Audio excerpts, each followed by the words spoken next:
Hello, I'm Rebecca Zung, and I'm about to have a really productive conversation with Mike Vardy. I'm so excited.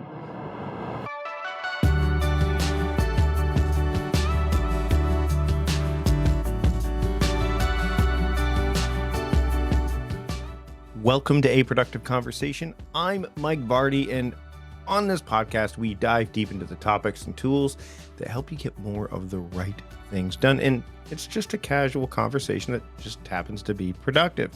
This time around, I, Mike Vardy, am joined by Rebecca Zung. Rebecca is a former trial lawyer and expert on negotiating with narcissists. In our conversation, Rebecca shares her insights on how to effectively deal with high conflict personalities, including the SLAY method she's developed to help people gain the upper hand and achieve their goals. We dive into her book, of course, and this framework can help in even the most challenging negotiations. Now, if you've ever felt exhausted, drained, or at a standstill when dealing with someone who has narcissistic tendencies or is an outright narcissist, this episode's for you. So let's dive in. Here is my conversation with Rebecca Zung. Enjoy. Rebecca, thanks so much for taking the time to join me today. The winner of the most enthusiastic introduction in the 500 plus episodes of A Productive Conversation. Thanks so much for joining me today. Thank you. Thank you. Thank you. Well, I do this a lot myself. So, Yeah, this is not um, this is not your first rodeo in terms of conversations like this. You have to be a good communicator and to be able to kind of raise your game up and level up when it comes to this kind of stuff, especially the book you're doing, the work you're doing rather. And the books that we're going to focus on, you got a bevy of them, but the one we're going to talk about specifically today and dive into some of the work that you're doing is called Slay the Bully: How to Negotiate with a Narcissist and Win. And right out of the gate, whenever I think of narcissism and I hear about narcissists, they seem, when you're negotiating or dealing with them, it seems like one of the least productive things you could do. Like, do you know what I mean? Like, because yeah. you feel like you're going up against so this is compelling to me. What got you into this realm of hey, I want to explore this very specific area of how to negotiate, and ultimately win discussions, conversations, even so far as arguments with narcissists. What led you down that path? Well, I mean, it was kind of the same thing that you just said. People would say, "Oh my God, I can't do it. I'm going to throw my hands up in the air. It's a waste of time." And so I was a trial lawyer for 20 years and I did high net worth divorce litigation. And so I've done many hundreds of trials, thousands of mediations, thousands of negotiations.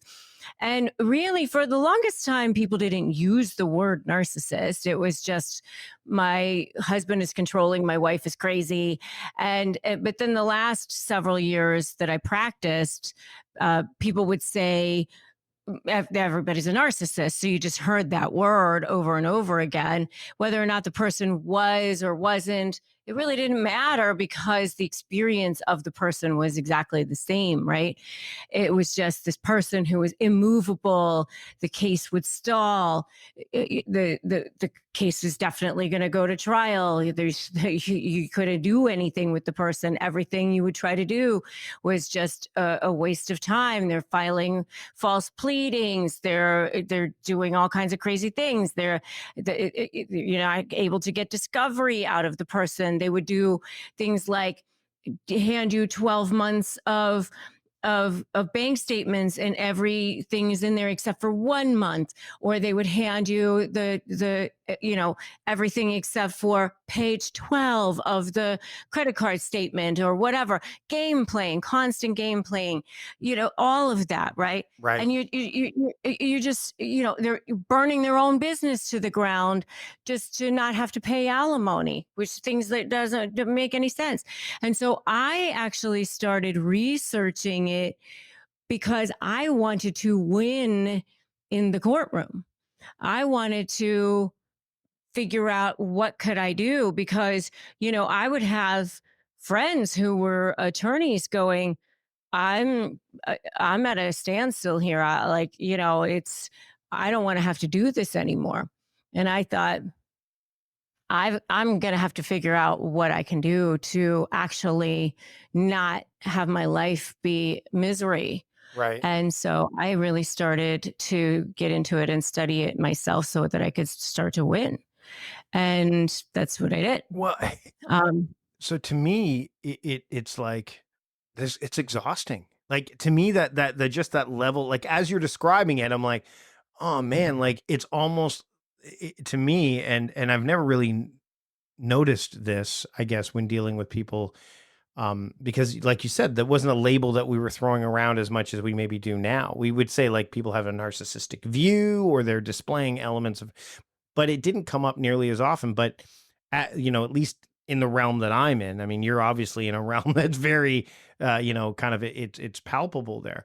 But first off, for those that actually, this is probably a good place to go because some people might get narcissism confused with something else, like to understand what narcissism or a narcissist is. Because I know that I've actually caught myself, mainly because my wife has told me that I'm wrong. Is that I'm like, oh, you're being gaslit or this. She goes, do you even know what gaslighting is? And I had to actually go, oh, wait, no, that's not what that is. It's something different. So for those that like really want almost like either a textbook definition or a real understanding of what a narcissist is and what narcissism can breed, like, can you share that? Because I mean, you obviously written a book on it, so I'd love for that for those that are unclear to add some clarity to that. Yeah. So, I mean, and it is a spectrum. We all have some elements of narcissism in us, of course, but it's really all the way to the end of the spectrum is where you find your narcissistic personality disorder. And it is a legitimate personality disorder. And it's a person, I like to give a layperson definition. It's a person who doesn't feel any sense of value internally.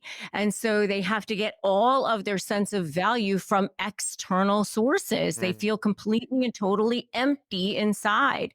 And so what they do is they have this little tiny person inside, but outside they have this external fake person. And so they have they need an endless source of what they call narcissistic supply, Okay. and it never fills them. It's like this black hole that can never be filled. And so it's like this pain and shame, this deep sense of pain and shame all the time. It's like if you have this massive toothache, all you can do is feel yourself. And that's why they don't have any empathy for anybody else, because they just can't see anything but themselves all the time. And so, yeah, we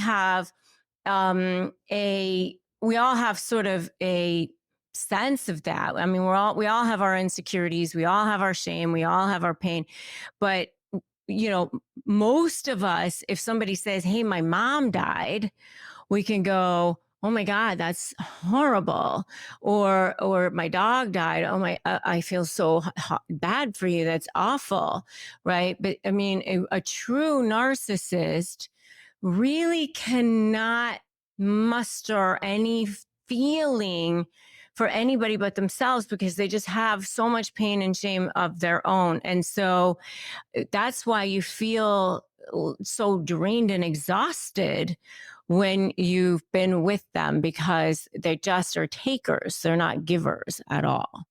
So, when you're dealing with a narcissist, what are some of the common mistakes that people make when entering negotiations with them? Because number one, they're exhausted. So, when you're exhausted and you're tired, you're more likely to make mistakes. So, I'm sure there's some that happen just because of the nature of it. So, you almost have to steel yourself before you go into this, I would imagine. So, what are some of the common mistakes? And then how can people avoid some of those mistakes?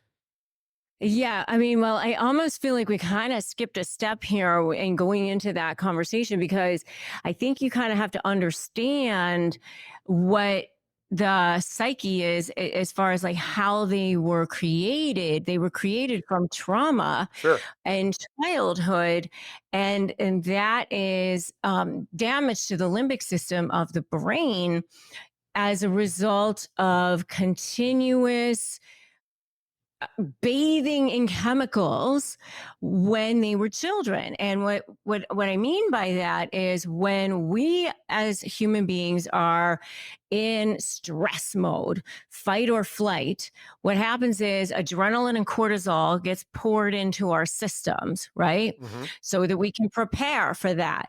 And that happens as children too. They get stressed out, they get nervous, they get scared or whatever. And so when they are dealing with this as children, because they were in abusive situations, maybe it was neglect, maybe it was even overindulgence, whatever it was that they didn't feel love or they didn't get what they needed as children, then that cortisol actually causes um, arrested development in the limbic system part of the brain, that emotional center part of the brain. And it literally gets them to be stuck at whatever age they were at that time. So let's say it's 5 or 2 or 3 or whatever it was. Then what happens is while the cortex part of the brain, the thinking or judgment part of the brain continues to develop, there's actually a lag in development.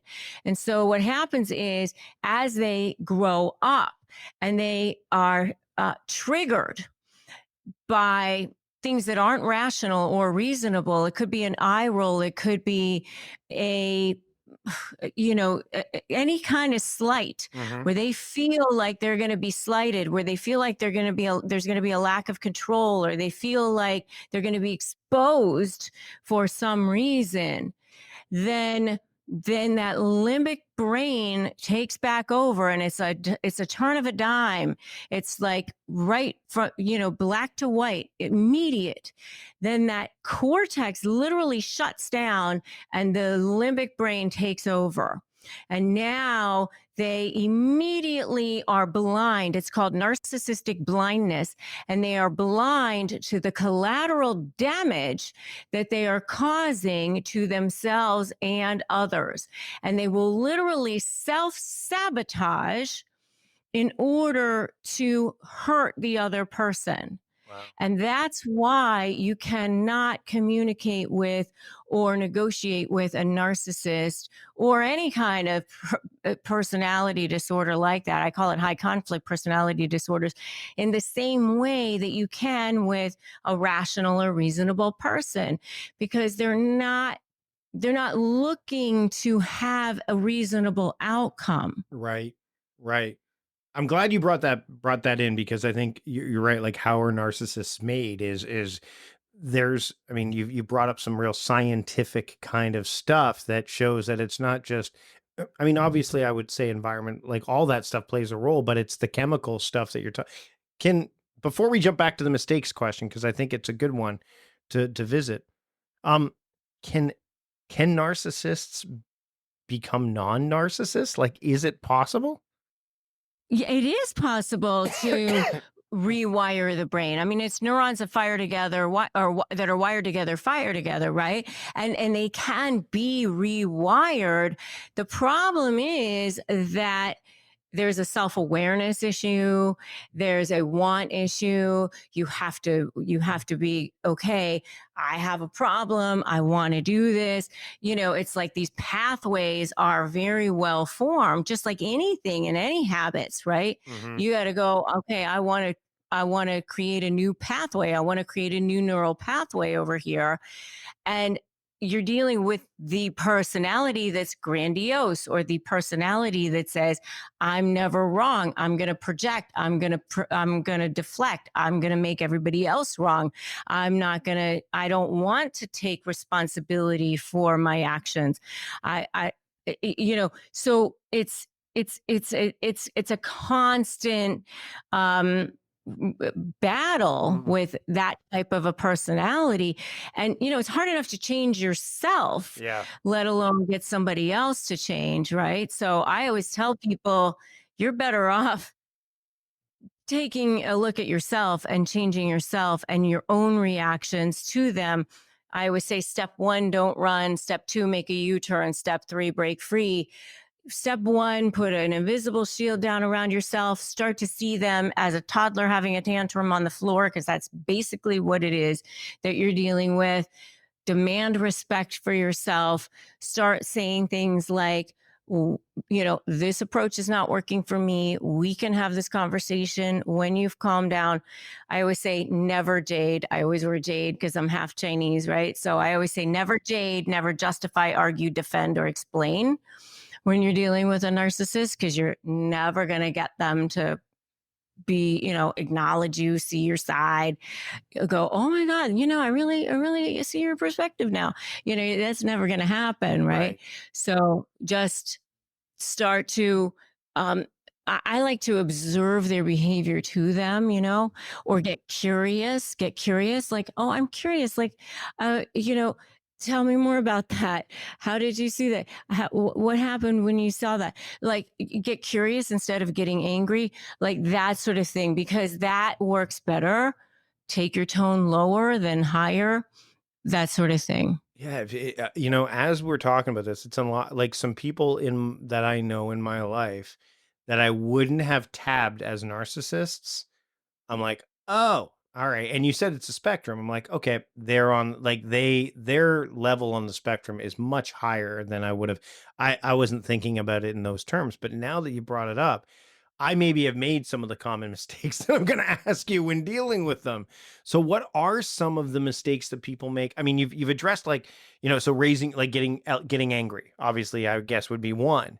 What are some of the other ones that for those that are listening that are like, okay, I just had the same moment Mike had. Like, there's somebody that I didn't recognize as a narcissist that is maybe what can I do? Like, what am I doing wrong?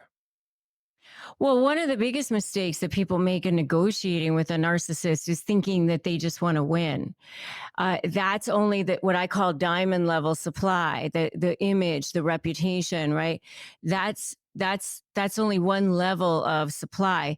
The other level of supply is what I call coal level supply, which is like the dark underbelly of narcissistic supply, which is manipulating you, seeing you squirm, and they enjoy that process.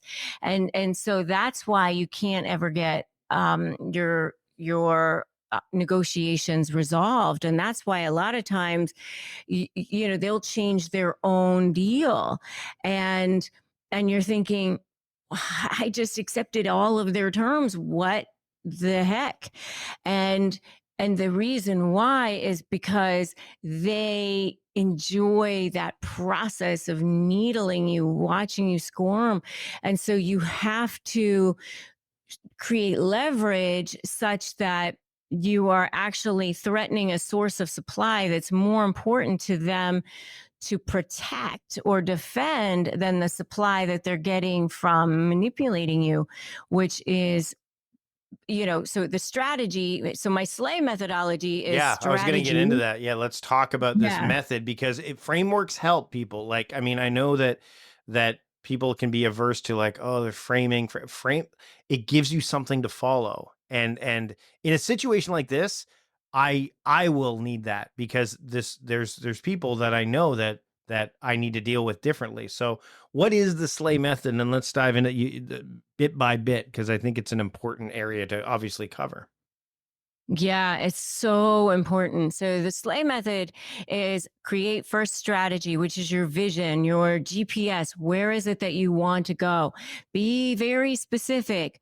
What is your vision? It's so interesting because, I certify coaches in this methodology, and I have said this over and over again. And the other day I was training my coaches, and one of my coaches was like getting really triggered over this conversation we were having around leverage, which, by the way, that's another mistake people make, is giving away leverage too early, thinking, oh, they'll see how nice I'm being, I'm going to give away this and they'll think I'm garnering favor. They don't.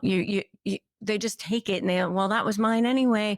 Yeah. And that's, and now you're left with nothing to, hold as leverage. That's another big mistake. But I'm going on a tangent here.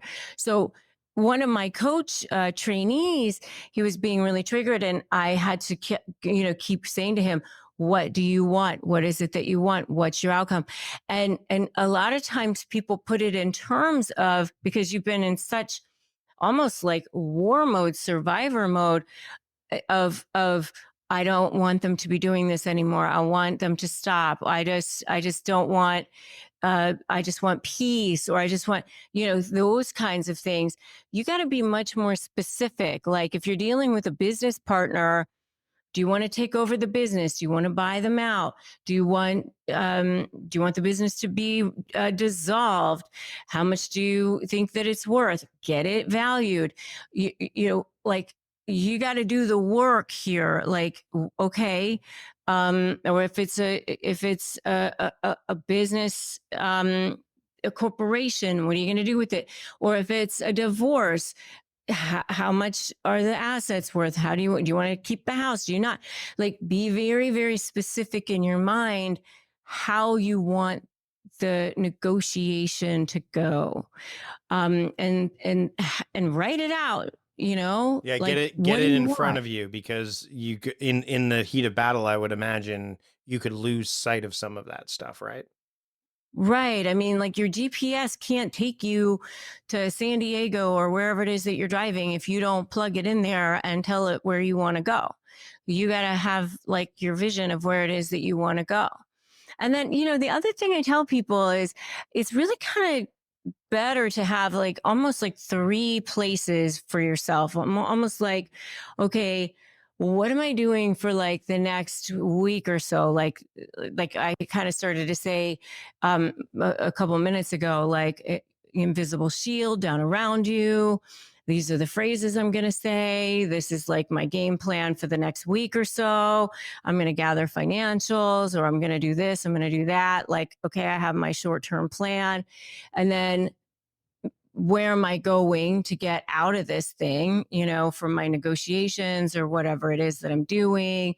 And then kind of a long-term plan too. Where do I want to be a year from now?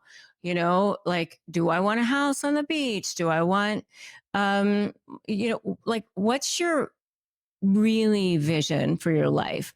Right. Because with this person out of your life, right, wiping them from the CPU of your life or whatever it is, because I think that's really helpful too, like so that you can kind of think about life beyond that and be very specific about that too. So I kind of think of it in 3 points. But then the next thing is leverage. Right. So the leverage piece is that diamond level supply. What is the thing that they're going to protect and defend more than anything else? And it's always going to be tied to image. It's always going to be tied to reputation, and it's going to inform the whole thing as far as leverage. And it's not what you think usually.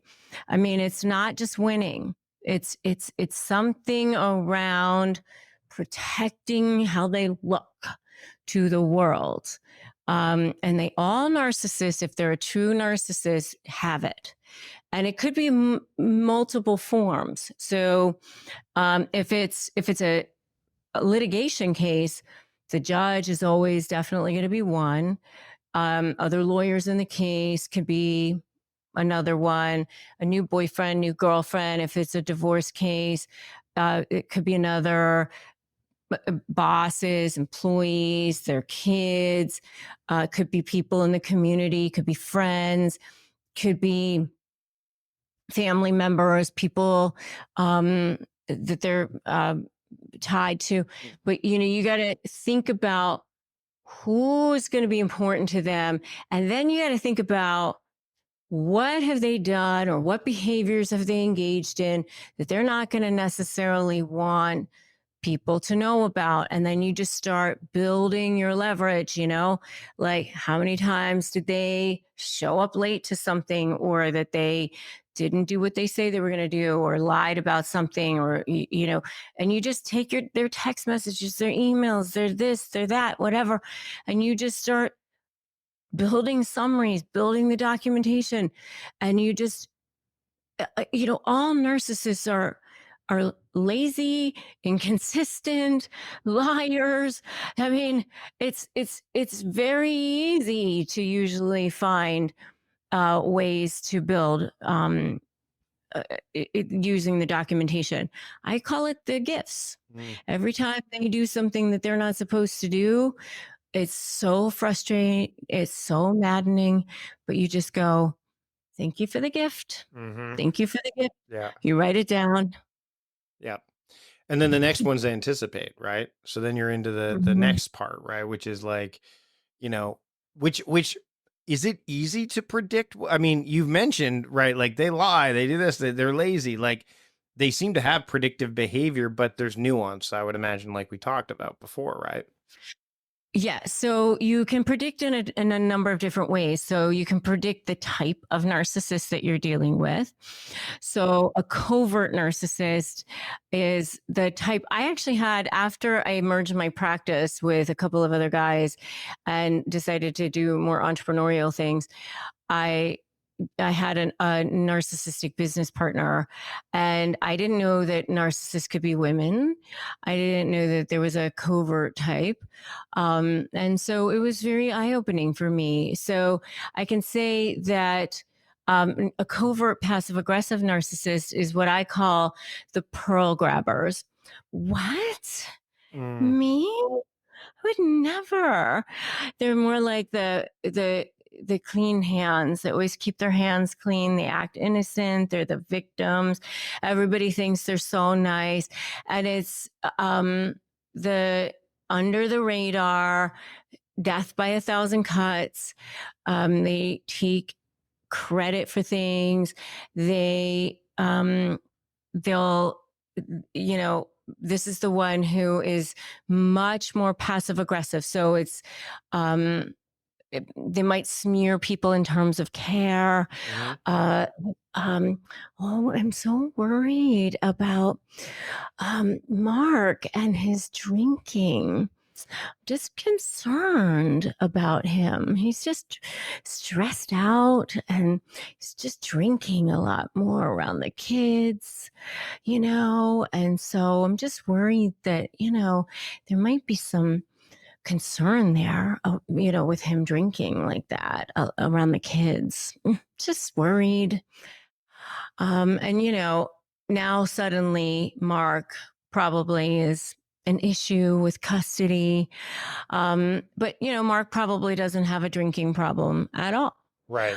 Um, but they just do it like that. Right. Um, and, or they inadvertently leave you off of an email chain and then you just don't show up to a meeting or something. Right. And it's like, what? Oh my God, I really thought I had you on that email chain. I don't know how that happened.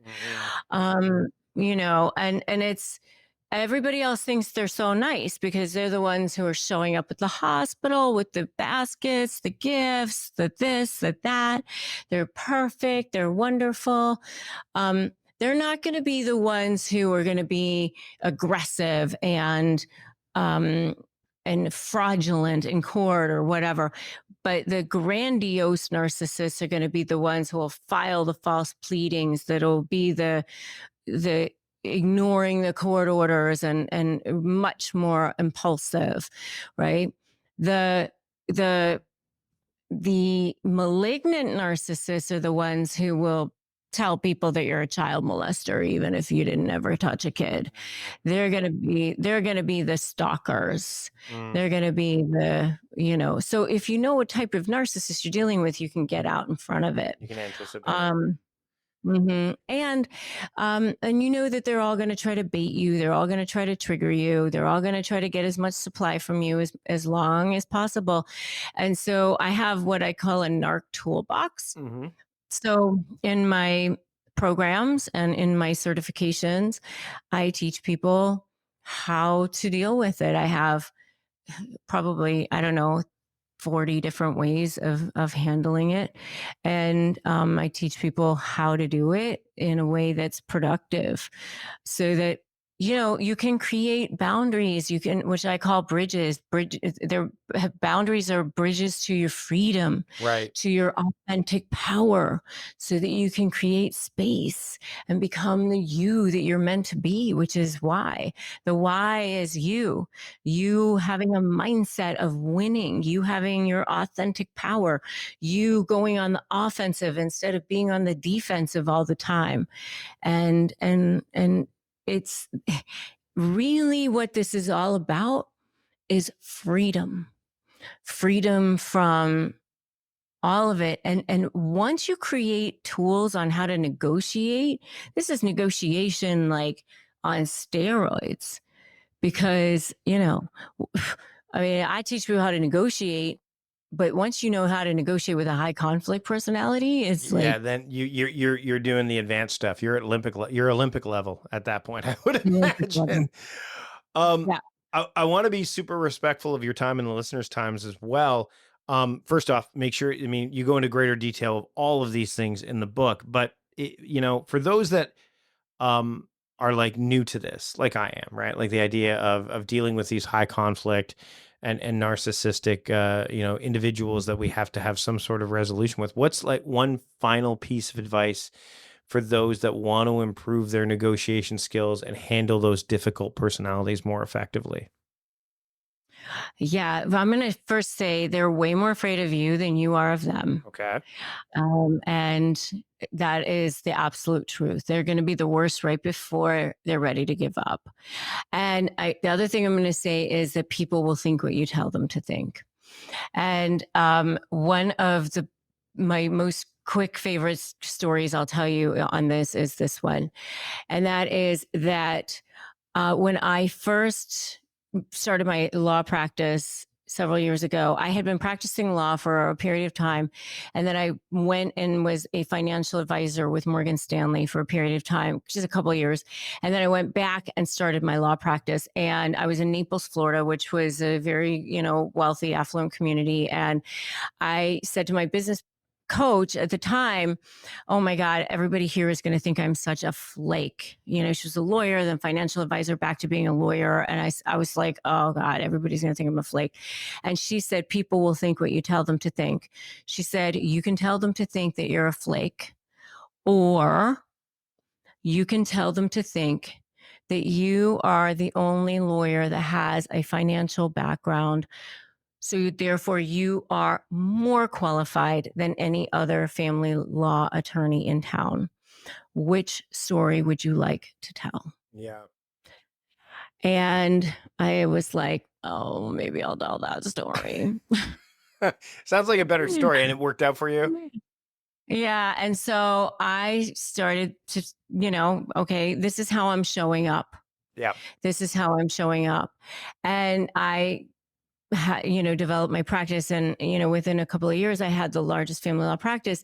And I will tell you that narcissists are the same way, that when you start showing up in your power authentically, they will back down. They will respect you. They stay away from people who are authentically in their power. They look for people with vulnerabilities. So people will think what you tell them to think. The more you start to communicate with power, the more you start to show up as your authentic self, the more they will stay away. I always say you're like Glinda the Good Witch in the Wizard of Oz, when she said to the Wicked Witch, go away, you have no power here. And the Wicked Witch was like, okay, I'll stay away from her. That's what you're like. And you're like, go away, you have no power here. That's what you become. Rebecca, this has been great. Again, the book is called Slay the Bully: How to Negotiate with a Narcissist and Win. Where can people keep up with the work that you're doing and learn more about the book and the other books that you've written as well?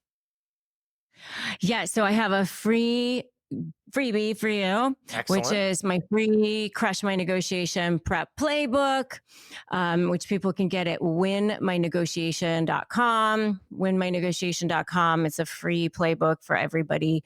It's 15 pages, and like I literally have had over 100,000 people get that. So for sure, get that. My book is everywhere that people get books. My YouTube channel is RebeccaZung.tv. I would definitely check me out there. And my Instagram is at Rebecca Zung. Rebecca, thank you so much today for having a productive conversation with me. Thank you for having me. Thanks to Rebecca for joining me on the program today. It was a great conversation. She's very energetic, full of energy, and I really love that. Lots of great practical tips that you can take away. You can check out all of the things that we discussed, key takeaways, relevant links at mikevardy.com/podcast 541, or you can do that wherever you are getting your podcasts, be it Apple Podcasts, Spotify, Overcast, YouTube, Castro, whatever you're using to check out your podcast. And this one in particular, right now, you can check out the show notes there. Another thing you can do while you're in that app of choice is subscribe to the podcast. That way you don't miss a single episode. And we've got big plans leading into the back half of 2024 going forward. So I hope you'll subscribe. Just hit the subscribe button. Another way to support the show is to check out the sponsors that you heard interspersed throughout our conversation today. Just head to mikevardy.com/podcast sponsors. Click on the links of those that resonated with you, and that way they know that we sent you there. That's it for this episode. Next time around, I'm joined once again by Carl Poulin. I had no idea that we'd already had him on the show. That's what happens when you have 500 plus episodes. I'm excited for that conversation. I hope you'll join me for it. Until next time, I'm Mike Vardy, the host of A Productive Conversation, reminding you to stop doing productive and start being productive. See you later.